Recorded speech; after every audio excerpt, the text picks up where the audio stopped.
We dive in deep into something that I think we've all thought about.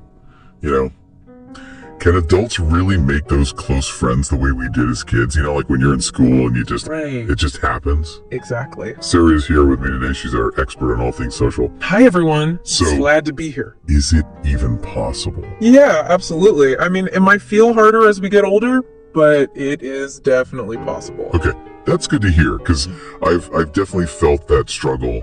It's like you said, when you're a kid, it just kind of happens. Yeah. But as an adult, you need like a strategy guide. Well, the research actually backs that up.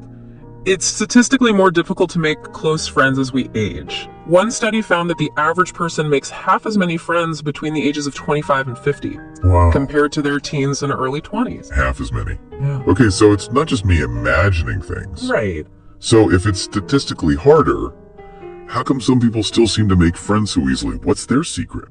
Well, I think it's important to remember that, most people feel at least a little bit nervous when they're trying to meet new people. Right. It's not just you being awkward. Yeah. Most people are in the same boat. So even those people who seem super confident, they're probably freaking out a little bit on the inside. Exactly. They've just learned to manage that initial fear and just take action anyway. Mm-hmm.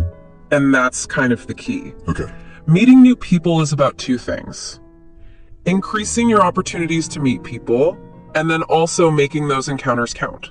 Increasing the likelihood that those encounters turn into actual friendships. Okay, so 2 parts to the equation. Yeah. Let's start with increasing opportunities.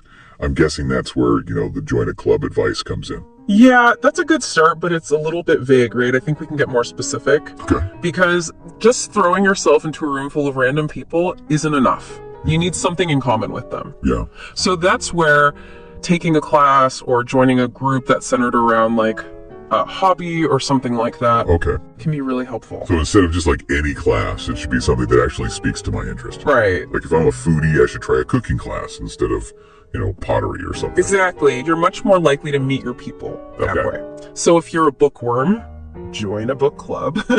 If you love the outdoors, join a hiking group or something. Right. You're already, It's about shared passions. yeah, you're already starting with something to talk about. Yeah, you have a built-in conversation starter. Exactly. Takes the pressure off. Right. Speaking of, shared passions, volunteering came up a lot in the research. What makes that such a friendship goldmine?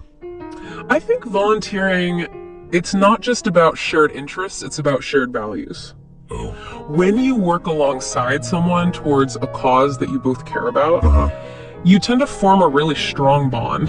Yeah. If you think about it, if you're at a soup kitchen, for example, you're not just making small talk about the weather. Right. You're actually working together to make a difference. You're like in the trenches together. Exactly. And that shared purpose can be really powerful. So for someone who's really passionate about, let's say, animal welfare, Yeah, hitting up an animal shelter would be a better bet than like a networking event. exactly. And you're much more likely to meet other people who are also passionate about animals. Okay. So it's a win-win. So we've got classes, hobby groups, volunteering. Are there any other unexpected ways to bump into some potential new friends? This one might sound counterintuitive, but you can solo travel. Solo It can friends? be a really great way to meet people. But isn't that like the opposite of socializing? Well, think about it. When you're traveling alone, you're way more open to striking up conversations with other travelers. Oh, okay. You're not relying on your existing social circle, so you're more likely to push yourself outside your comfort zone. So by being forced to interact, I'm more likely to actually connect. Exactly. Interesting. Plus, if you're staying at a hostel or you're doing a group tour that's geared towards your interests, hiking or history, whatever, you're automatically surrounded by people who have at least something in common with you. Oh yeah, it's like built-in common ground, Yeah, but with like exotic backdrops. exactly. Okay. I'm starting to see the appeal. Yeah. This is definitely more interesting than just going to a bar and hoping for the best. Right. Are there any other out-of-the-box ideas for boosting those opportunities? Well, this one's more of a long-term strategy, but Right. one of the things that came up in the research was the social benefits of getting a dog. Getting a dog. Yeah. That's the friendship tactic. Well, think about it. Dog parks, daily walks, even just running errands with your pup. You got a built-in conversation starter everywhere you go. Oh, I see. Plus, who doesn't love petting a cute dog? Yeah, that's true. I'm not running out to adopt a puppy just yet, but Right. I see your point. Right. It's about creating those opportunities for interaction in those unexpected places. Exactly. Weaving those potential friend-making moments into your everyday life. So we've got a good list of ways to increase those encounters. Yeah. But how do we actually turn those hi, nice dog moments into actual friendships? Yeah, that's the tricky part. Yeah. And that's what we're going to dive into next. So we've talked about, increasing those chances of meeting new people. Right. But now comes the tricky part, like turning those encounters into actual friendships. Yeah, that's where I get stuck. Yeah. Like, okay, I'm at the dog park, I've complimented someone's adorable pug. Uh-huh. Now what? Well, it's about going beyond just, being in the same space as someone and really forging a genuine connection. Yeah. And honestly, a lot of it comes down to your mindset and your approach. Mindset. So it's not just about having like the perfect opening line or something. Right. Everyone feels a little bit awkward at first. Yeah. Instead of letting that paralyze you, you just give yourself permission to be a little bit clumsy. Okay. It's okay if you don't say the perfect thing. Just be yourself. So ditch the rehearsed jokes and just be genuine. Exactly. People can sense when you're trying too hard. Yeah. Just relax, be authentic, and the conversation will flow much more naturally. Okay, be myself. Got it. What else? Become a master listener. Yeah. Like when you're meeting someone new, really focus on what they're saying. Ask follow-up questions. Yeah. Show genuine interest in their life. So it's less about trying to impress them with like my own stories and more about really absorbing what they're sharing. Exactly. Okay. People can tell when you're actually listening and it makes them feel valued. Right. Which creates a positive association with you. Yeah, it's like that saying, people will forget what you said, but they'll never forget how you made them feel. Exactly. When you make someone feel heard and understood, that's a powerful foundation for a connection. Okay, so I'm being genuine. I'm listening like a champ. Mm-hmm. What about actually getting the conversation going? Mm-hmm. Any tips for like breaking the ice? Well, here's a tip that might sound a little bit counterintuitive, but don't be afraid to be a little bit vulnerable. Vulnerable? How so? I don't want to scare them off on day one by telling them all my deepest, darkest secrets. I'm not talking about oversharing. It's about revealing little bits of yourself. Okay. You know what makes you tick? Share a funny anecdote, talk about a hobby you're passionate about, something that gives them a glimpse beyond the surface. So instead of sticking to like the safe, surface level chit chat, look for opportunities to inject a little realness.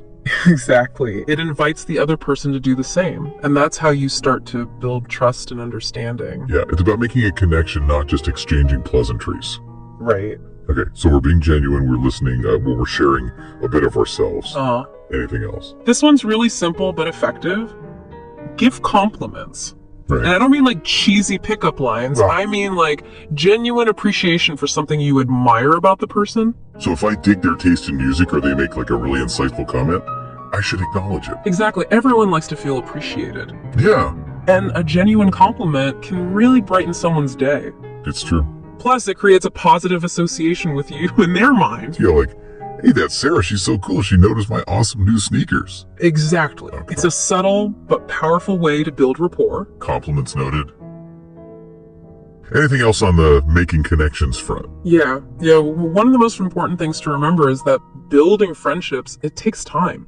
Yeah. It's not about instant gratification. Yeah. It's about nurturing those connections over time. So even if that first coffee date doesn't feel like an instant best friend moment, I shouldn't get discouraged. Exactly. Every interaction is a chance to practice those social skills, to step outside your comfort zone, and to learn something new about yourself and the world around you. I like that perspective. Yeah. It's not about the outcome, it's about the journey. And the more you practice, the more comfortable you become, and hopefully the more fulfilling those connections will be. Right.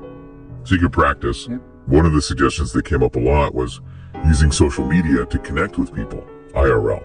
Yeah, and it's not about endlessly scrolling through your feed or anything. Right. Use it as a tool to find local events or groups or workshops that align with your interests. So instead of passively consuming content, yeah, I should be actively looking for ways to connect with people. Exactly. To share my passions. Right. It's about taking those online connections and turning them into real life meetups. Okay. And honestly, it's become so normal now. Yeah. Like nobody thinks it's weird to meet up with someone that you initially connected with online. Like a modern day version of the old school community bulletin board. Exactly. And it can be a really effective way to meet people who share your interests and values. Yeah.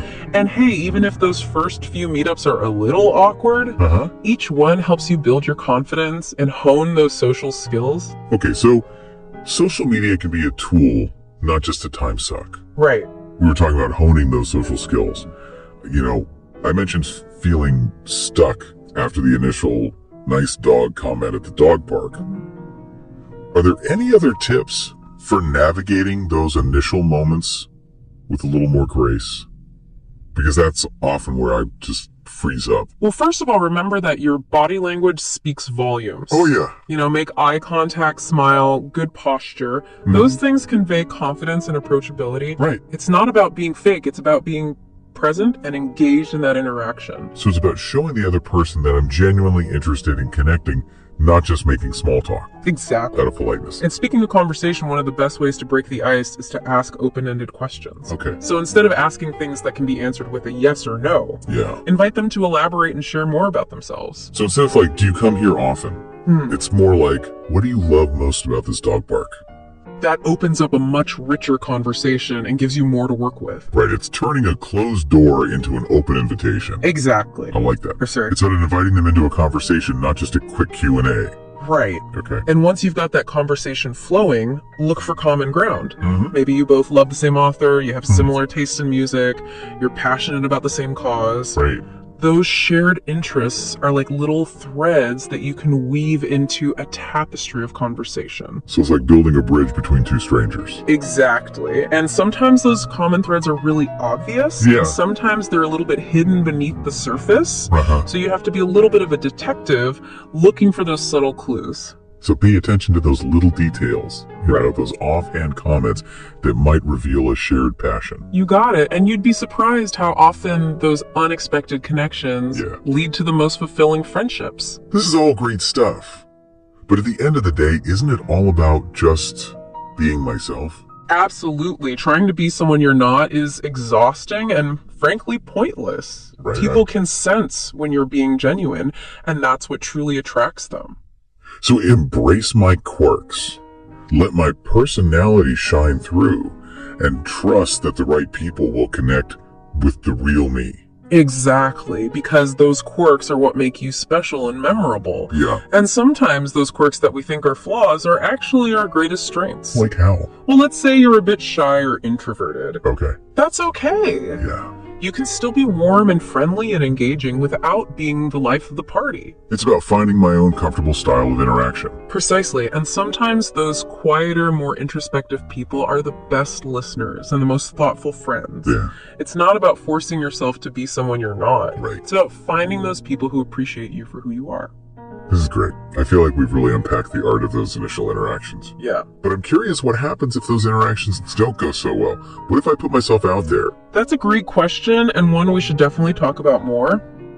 But first... So what happens if those interactions don't go so well? Yeah. What if I put myself out there and Right. crickets? Well, I think it's important to acknowledge that those past experiences, you know, whether they're romantic relationships or friendships, Yeah. can really leave a mark on us. Yeah, for sure. And it's understandable to feel hesitant Right. to open ourselves up again. It's like we build these walls around our hearts, Yeah, you know, to protect ourselves from getting hurt. exactly. And sometimes those walls feel so high Mm-hmm. that I wonder if it's even worth trying to climb over them. Yeah, Like, what's the point if I'm just going to get hurt again? it's a valid question. Yeah. And it's completely normal to feel that way. I mean, those walls are there to protect us. Yeah. But the thing is, they can also end up isolating us Right. and preventing us from experiencing the joy and fulfillment that come with genuine connection. So how do we even begin to dismantle those walls? How do we overcome those fears Right. and allow ourselves to be vulnerable again? Well, I think the first step is acknowledging those fears, Okay. not judging ourselves Right. for feeling that way. Yeah. It's completely normal given, you know, what you've been through. So be kind to myself. Yeah, You know, recognize that those fears are natural exactly. given my past experiences. Treat yourself with the same compassion and understanding that you would offer to a close friend Oh, I like that. who is struggling. Yeah. It's a good reminder that self-compassion is so important, Right. especially when we're facing these kinds of challenges. Absolutely. And once you've acknowledged those fears, I think it's helpful to start to challenge the negative beliefs Okay. that might be fueling them. Negative beliefs, like what? Well, for example, if you've had a few friendships that have ended badly, Uh-huh. you might start to believe that all people are untrustworthy, Right. or that you're just not good at making friends. Right. And those beliefs, even if they're subconscious, Yeah. can really sabotage our efforts to connect with others. Right. Because if I'm walking in thinking it's going to fail, Right. I'm probably going to act in ways that make it more likely to fail. Exactly. It becomes a self-fulfilling prophecy. Right. Right. So identify those negative beliefs and challenge them. Huh. Ask yourself, is this belief really true? Mm-hmm. Is it based on facts, or is it just a fear-based assumption? So question those negative thoughts and Right. try to replace them with more positive and empowering beliefs. Exactly. Like, I am capable of making great friends, Yes. even if it takes time and effort. Love it. And sometimes it's helpful to reframe those past experiences. Reframe them. How do you do that? Well, instead of viewing them as failures, Okay. think of them as opportunities for growth and learning. Okay. What did those experiences teach you about yourself? Oh. How do they help you grow? Maybe they helped you to clarify what you don't want Right. in a friendship, which is valuable in itself. It's about finding the silver lining, Exactly. even in those tough moments. And remember, you are not alone in feeling this way. Like, No. every single person has experienced some level of social awkwardness Right. or fear of rejection. It's just part of being human. That's actually kind of comforting Yeah. to know that even the most seemingly confident people have probably felt those same things. Oh, absolutely. We all have those inner critics chattering away in our heads. Yeah. The key is learning to quiet those voices and focus on the positive. So a big part of this is about believing that making new friends possible for me, Yes. even if it's felt challenging in the past. That's a huge part of it. You know, our beliefs shape our reality. Right. If we believe that it's really difficult to make friends, Yeah. we're more likely to act in ways that confirm that belief. Right. But if you can shift your perspective from scarcity to abundance, from fear to possibility, Yeah. you open yourself up to a whole new world of connection. I'm starting to feel that shift already. Good. It's like, instead of focusing on all the reasons why I can't make friends, Right. I'm starting to see all the reasons why I can. Exactly, and that's the beauty of it. Yeah. The more you focus on the positive, the more you attract positive experiences into your life. It's like a self-fulfilling prophecy, It is. but in like a good way. In a good way, exactly. You're creating this positive feedback loop Yeah. where your belief in yourself fuels your actions, Right. which then lead to positive results. And those results reinforce my belief. Exactly. It's like an upward spiral of connection and belonging. I love that. And that's a beautiful thing to witness, both in ourselves and in others. This has been such a great deep dive. Yeah, I feel like I've learned so much more than just practical tips. me too. It's like a whole new way of looking at myself and the world around me. I love that. So thank you to Sarah, our expert on all things social. Thank you for having me. And to our listeners, thanks for joining us on this exploration of adult friendship. Remember, you're not alone in this. Yeah, Keep believing, keep trying, and keep connecting. that's right. Happy friend making, everyone.